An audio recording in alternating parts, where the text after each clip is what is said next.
आज हम एक अत्यंत पवित्र विषय पर चिंतन करने जा रहे हैं। स्त्री का क्या धर्म है? क्या केवल घर संभालना है स्त्री का धर्म है? क्या केवल रसोई, बच्चे और सेवा यही उसका कर्तव्य है? नहीं बच्चा, आज हम समझेंगे कि स्त्री वास्तव में धर्म का मूल स्रोत है। स्त्री पतिव्रता हो जाए तो उसका घर, उसका कुल, उसका समाज सब पवित्र हो जाता है। शास्त्र कहते हैं, यत्र नार्यस्तु पूज्यन्ते रमन्ते तत्र देवता। जहां स्त्री का सम्मान होता है वहां देवताओं का वास होता है। और भाई, स्त्री का सबसे बड़ा धर्म क्या है? अपने पति को भगवान मानना। नारद जी स्पष्ट कहते हैं, जो स्त्री अपने पति में ईश्वर का स्वरूप देखती है वही परम पद को प्राप्त करती है। लेकिन ये एक तरफा नहीं हो सकता। अगर पति भी पत्नी को केवल कामिनी, भोग की वस्तु समझे तो वो पतन का मार्ग है। पति को भी चाहिए कि पत्नी में मां, बहन, लक्ष्मी और भगवती का अंश देखे। जब दोनों एक दूसरे में भगवान देखें तभी गृहस्थ धर्म सफल होता है। प्यारे भक्तों, पातिव्रता धर्म की महिमा तो इतनी बड़ी है कि ब्रह्मा, विष्णु, महेश भी परीक्षा लेने आए अनुसुईया माता के। तीनों देव 6-6 महीने के बालक बन गए। एक पतिव्रता स्त्री ने उन्हें झूला दिया। कैसी शक्ति थी उनके तप में, कैसी गहराई थी उनकी सेवा में। उसका कारण क्या था? क्योंकि उन्होंने अपने पति को भगवान माना। आज की नारी अगर ये समझ ले कि मेरा पति ही मेरा प्रभु है तो घर स्वर्ग बन जाए। लेकिन ये तभी होगा जब पति भी अपनी पत्नी के साथ प्रेम, करुणा, श्रद्धा और सम्मान से पेश आए। भक्तों, जिस स्त्री का हृदय पवित्र है वह झाड़ू लगाते समय भी भगवान का नाम जप सकती है। पोछा लगाते समय, खाना बनाते समय मधुर मधुर राम नाम, कृष्ण नाम का जप करे। गृहस्थ में रहकर भी भगवत प्राप्ति होती है। ऐसा हमारे गोपीजनों ने सिद्ध कर दिखाया। उद्धव जी जैसे ज्ञानी, ब्रह्मज्ञानी महापुरुष गोपियों की चरण रज के लिए तरसते थे। क्यों? क्योंकि वो गोपियां घर गृहस्थी करती थी लेकिन हर समय कृष्ण स्मरण में लीन रहती थी। आज गृहस्थ धर्म संकट में है। पति पत्नी में झगड़े, आरोप प्रत्यारोप, व्यभिचार, ईर्ष्या, ताना, ये सब जहर है। जहां झगड़ा है वहां भजन नहीं हो सकता। जहां कटु वचन है वहां शांति नहीं टिकती। साधक जनों, अगर गृहस्थ धर्म में विनय, संयम और पवित्रता आ जाए तो वही जीवन का सबसे बड़ा तप बन जाता है। अब बात करें ब्रह्मचर्य की। बेटा, ब्रह्मचर्य केवल एक अवस्था नहीं है, वो एक ऊर्जा है जो व्यक्ति विवाह से पूर्व इंद्रियों को संयम में रखता है।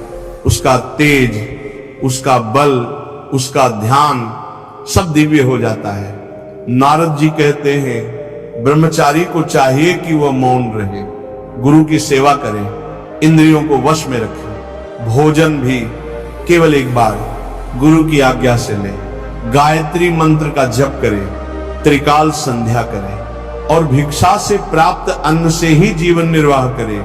ब्रह्मचारी वही जो नेत्र संयमी, जिह्वा संयमी, मन संयमी हो, जो बिना बोले गुरु की सेवा करता है और भगवान के नाम में तल्लीन रहता है। लेकिन आज क्या हो गया है? मोबाइल ने बच्चों का ब्रह्मचर्य नष्ट कर दिया। एक क्लिक पर सारी दुनिया के विषय विकार आ जाते हैं। कौन सी दृष्टि देखी, कौन सा शब्द सुना, किस भाव से स्पर्श किया, ये सब मन को खींच लेता है। भक्तों, ब्रह्मचर्य रखने के लिए आंख, कान, वाणी सबको बहुत संयमी बनाना पड़ता है।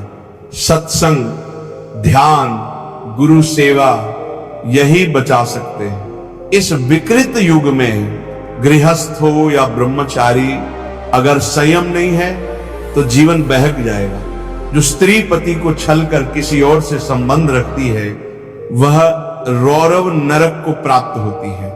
जो पुरुष पत्नी को छोड़कर व्यभिचार करता है वह भी लोहे की जलती हुई स्त्री से आलिंगन करता है नरक में। ये शास्त्र की बातें हैं बेटा, कोई डराने के लिए नहीं, सावधान करने के लिए है।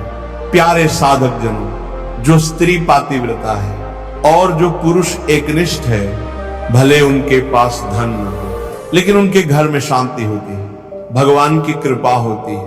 अब सोचो, हर कोई चाहता है कि उसका बच्चा भजन करे, पर संस्कार कहां से देगा जब पति पत्नी में क्लेश है, अशुद्ध भोजन है, अशुद्ध विचार है, तो बालक कहां से भक्त बनेगा। गृहस्थ धर्म छोटा नहीं है। सभी ऋषि मुनि संत महात्मा सब किसी न किसी गृहस्थ की कोख से ही जन्मे हैं, लेकिन वो गृहस्थ संयमी था, धर्मात्मा था, भजन परायण था। अब अंत में एक कथा सुनो। युद्ध में जीत के बाद रणभूमि में घूम रहा था।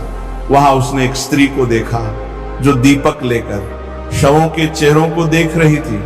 पूछा, कौन हो तुम?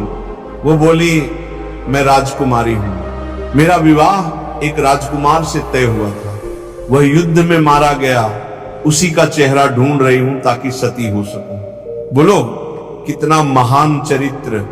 ये है हमारी भारतीय नारी, जो एक बार जिसे पति मान ले उसे जीवन भर निभाती है। लेकिन आज कितनी बेटियां सोशल मीडिया, मोबाइल, दिखावे, नाच गाने, श्रृंगार, फैशन, इन सब में पड़ी हैं। उनका लक्ष्य क्या है? अगर आत्मा को परमात्मा से मिलाना है तो अपने धर्म को पहचानो। भक्तों, धर्म से कमाया गया एक रोटी का निवाला भी अमृत है, पर अधर्म से कमाया गया मिष्ठान भी जहर है।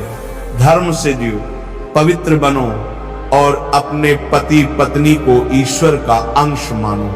नारद जी कहते हैं, जो स्त्री अपने पति को परमेश्वर मानती है और जो पुरुष अपनी पत्नी को मां तुल्य देखता है, उनका घर कभी टूटता नहीं, उनका कुल कभी पतित नहीं होता। राधे राधे बोलो प्यारे भक्तों, भजन में लग जाओ। गृहस्थ में रहकर ही भगवान को पा सकते हो। बस मन पवित्र हो, आचरण शुद्ध हो और निष्ठा गहरी होनी चाहिए। जय श्री हरि, जय श्री सीताराम, जय राधे श्याम। कितनी बेटियां सोशल मीडिया, मोबाइल, दिखावे, नाच गाने, श्रृंगार, फैशन, इन सब में पड़ी हैं। उनका लक्ष्य क्या है? अगर आत्मा को परमात्मा से मिलाना है तो अपने धर्म को पहचानो।